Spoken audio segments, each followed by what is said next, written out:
sage went down with the two soldiers to take Princess Molly down to the dungeon. They had to make sure she would not break free using her magic on their way there. Her hands were still behind her back, preventing her from accessing her mushroom hat and conjuring something that could be used against them.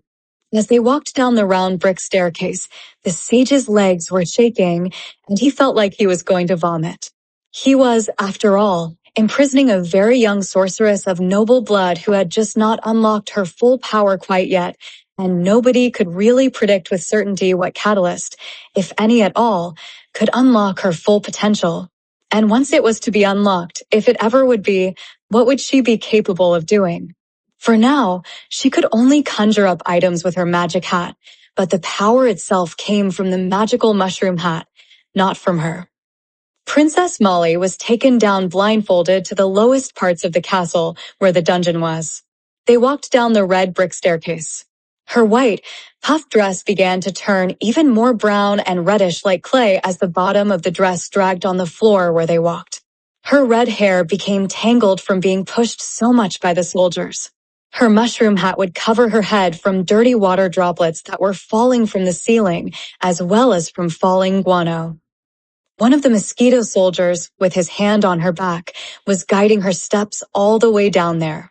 The other soldier appeared to be monitoring their surroundings at all times, especially the large brick windows around the castle, making sure nobody would come and rescue the princess.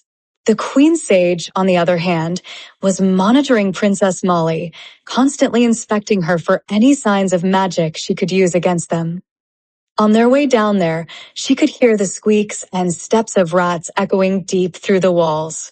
She felt a shiver run up her body and began to watch her steps, walking more slowly and cautiously.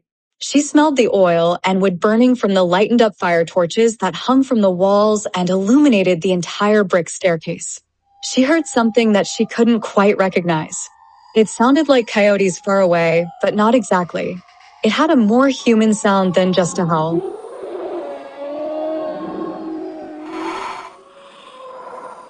She even thought for a while that those sounds might be coming from cries of ghosts. The spirits of those she thought were agonizing sacrificed victims who died inside the castle, echoing the walls. She never lost hope, however. She knew that Crimson, as weak in battle as he was, would go look for her and that he would not give up. There was a unique connection between them both, even though they had just met. It's almost as if their very souls recognize each other, as if they understood the very angels and demons that were in them both. She then realized, as she was being imprisoned, ironically, that she did not feel alone anymore. There was something that drew them close together. Something more than attraction. She felt her chest pumping faster. She felt a surge of power run through her chest out to her arms. She felt powerful enough to break free. So much that she knew that she could do it if she wanted to. That was it. The catalyst for her magic was not the spells she was taught in class. The source of her magic was love. It was faith. It was a simple belief. That was the catalyst. As they approached the lower parts of the castle dungeon, the sounds that she previously had not recognized became clear now. They were not the sounds of ghosts, but the cries of living people who had been imprisoned down there. She knew because she could now hear metal clashing sounds from the prison cells. She gasped and stopped walking. "How could you do this to people?" she exclaimed and began to shake her body as she tried to break loose from the ropes that tied her hands. She felt a fire burning in her chest and her head. The blindfold cloth began to disintegrate. She then recited a spell she had learned in class, but had never been able to actually make it work. "Luminous Incendus," she exclaimed. She broke free from the yellow ropes that tied her hands. Her hands were now filled with a yellowish flame, and she did not think twice to point them towards the mosquito soldiers. A surge of yellow heat waves resembling flames came out of them and hit the soldiers. They both fell to the ground, making a thumping and sizzling sound. The Queen Sage had been increasing his aura as he witnessed this, readying himself to face Molly in combat. Princess Molly now faced the sage up front and took a defensive stance as she prepared to battle him.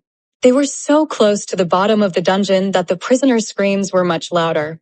Whoever was down there would now hit the metal cell bars harder with objects, making a clashing sound that echoed across the dungeon and castle walls. They knew someone was approaching them. Princess Molly was ecstatic. She felt more powerful than ever. Her aura began to glow, forming a yellow and pink cloud around her. The sage could not hide his fear. His hands began to shake. He thought about running away, but realized that if he did that, he would be tortured and imprisoned by the queen at the very least. The sage's fear made him take a few steps back, and Princess Molly noticed his fear. She then said, "Release the prisoners, and I will let you go." The sage got the keys from his pocket and gave them to Princess Molly. His hands were shaking. "Pathetic," Molly said as she grabbed them. She slapped him and tied him with the rope that previously handcuffed her very own hands. "That's so you won't get in trouble with your vicious queen." Princess Molly then rushed towards the bottom of the cell and saw the prisoners behind the cell bars. "You poor souls," she cried as she opened the cell doors and let them all out. She then threw a plasma magic ball towards the castle wall next to the cells, which made a hole big enough for them to escape. "Thanks for letting us go," some of them said as they rushed towards the opening. "The Mosquito Queen was going to have our blood." "Go! Run fast!" The explosion was surely heard all the way to the top of the castle. "Soldiers and sages will be here any second now," Molly replied. The last prisoner to leave, who was a young woman carrying a baby, asked her, "Aren't you coming with us?" Molly replied, "If I go with you, they will catch me and harm the rest of you. It's best if I stay. But don't worry about me. Someone will set me free, I can assure you." The woman couldn't hold back her tears. "We will come back for you," she said with a broken voice. Then she left. Now, with all the prisoners gone, Molly placed herself inside one of the cells and locked herself inside. She threw the keys outside the cell, far from her own reach. After about a minute, soldiers and sages of the queen reached all the way to the bottom of the dungeon, including the sage she had handcuffed. They saw her and saw the hole in the wall. "Where are the prisoners?" one of the sages asked Princess Molly as he was catching his breath. His hands were on his knees, panting, exhausted from running. Molly heard him, her head facing down to the cracked concrete floor. She then raised her head, looked at them straight in the eyes, smiled, and replied, "They all escaped." Then she looked back down and giggled.